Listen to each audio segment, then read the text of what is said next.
When you have an inquiry, you can easily contact the department through Environment Online, either as a logged-in user or without logging in. If you're already logged in, your inquiry will automatically link to your existing account and any online submissions you've made. This helps the department respond to your query more efficiently. To begin the process, go to the Submit Inquiry button on the My Environment dashboard, or scroll down to the Inquiries tab. When you click the Submit Inquiry button, you'll be taken to the inquiry form, where you can use the drop-down menu to select the type of inquiry you want to submit. Depending on the inquiry type, additional fields and questions may appear. This feature is only available when you're logged in and allows you to link your inquiry to an existing record.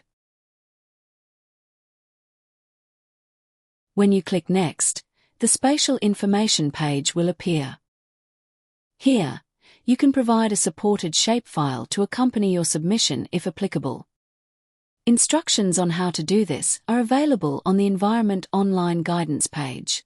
If this step doesn't apply to you, simply click Next to continue. Attach all supporting documents related to your inquiry here by clicking the Add Files button.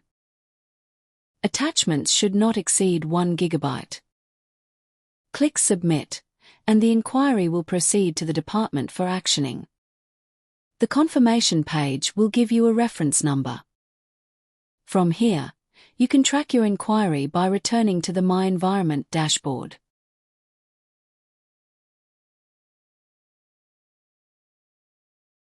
If you're submitting an inquiry without being logged into Environment Online, you'll be prompted to enter your contact details and inquiry information.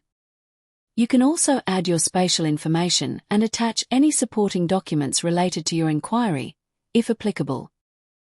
The department will then respond to you via the email you've provided. For more information and guidance, visit Environment Online at environmentonline.dwer.wa.gov.au.